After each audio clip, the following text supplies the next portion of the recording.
YouTube, this is my G&P WOC gas blowback. I have the orange tip on it. Typically don't have it on there, but I'm going to a game tomorrow and they require it. I'm just going to go over my latest update. Just going over what's new on it. So let's get into it. So starting from the back, you got the normal, or the stock that comes with it. I might put some parachute cord right here, so if I decide to put a sling on there, I can. I do have a 3-point sling on the back anyhow. So on this side, I do have an ambidextrous selector switch. The pistol grip that comes with it, I got a steel trigger. I am going to go over the insides. You got your normal, the stock push button or magazine release. Then you got the vertical grip for Magpul. This is for real steel. This is, and so is this. This is also for real steel. Got this at my local gun shop. So I got that. Got I forgot what the company was, but fake Vector, I think is what it's called. So I got that. I got a G&P holographic sight, just a clone. The Emba sight that comes with it. Let's see. Flip this over. I also have a fake torch light, torch flashlight. It's 5 settings. As a high, medium, low, strobe, and then SOS. And the strobe and the highs actually kind of disorienting when you're flashing at somebody. So I got that. I got the Magpul rail. That's actually for real steel as well. The enlarged trigger, charging trigger for it, so it's easier to pull it back. I also have a sweet thing on here that I just recently installed. It's the Magpul B.A.D assist.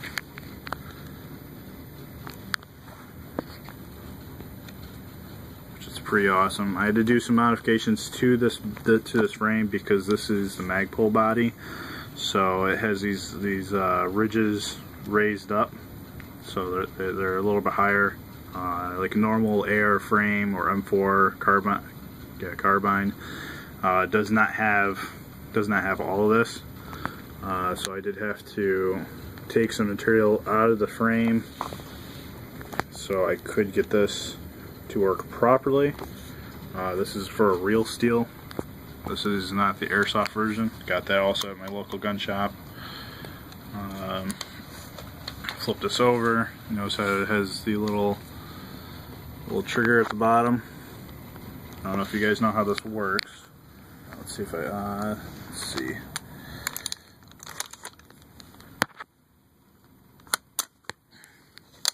See the there we go. Sorry for moving around so much. So now the bolt is open. So all you have to do is when you got a new mag in it, or when you drop your mag, you push that. Obviously, you drop your mag out.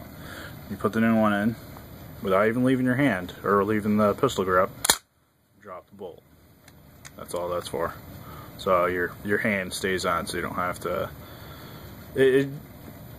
Typically your hand does stay on, but it's basically the transition from you're putting your left hand, putting the mag in, and then putting your hand back on the front of your gun. You know, you can switch, you can flip this down as you're moving your front hand up forward.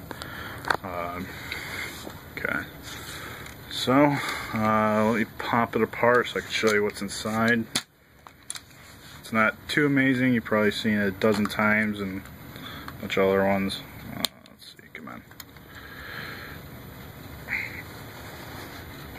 Oh, that body pin doesn't even want to move.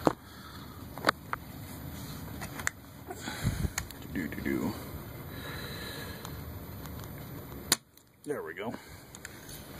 I am using, to push these body pins out, a Magpul fake bullet 556, or I'm sorry, yeah, 556.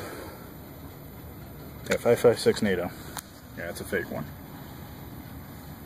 So, okay. Pull that pin, pull that pin.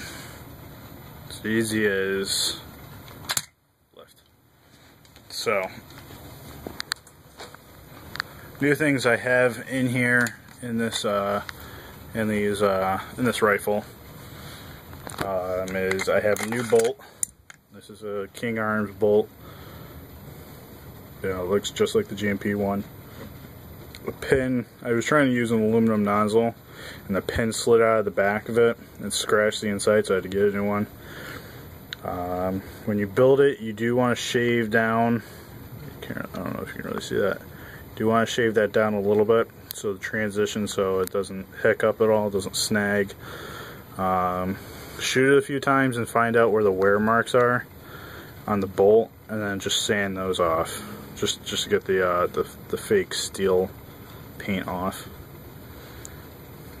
So this is after, you know, three full games. This is how much wears on the bolt.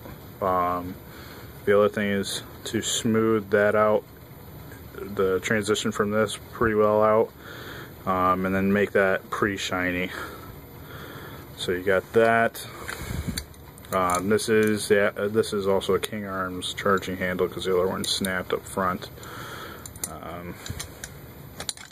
Let's see, you got that. That's all that's upgraded for the top. Put that back in there. So you have, this is also a King Arms firing pin block with the bolt catch. Because the other one, it was forward, the firing pin was forward, and I jammed a mag up in there and ended up breaking the inside of it. So make sure when you put a mag in that the hammer's been pulled back. But to put this, to install this so it would fit, I had to file off the back of it. Let's see if we can get a clear photo. Or you can kind of see there's an edge there. That was because there was a step up, and that just wasn't fitting between there. And you can see it between there and the frame. I kind of forced it. Probably should not have done that. Got a steel trigger in there. I got my hammer. Got a better spring in there. I can also show you how to modify the spring to give more tension, but there's also lots of videos out there. I also did this where you pull the trigger, it goes all the way forward. You know, typically with the hammers, they sit about there and they got all that play right there.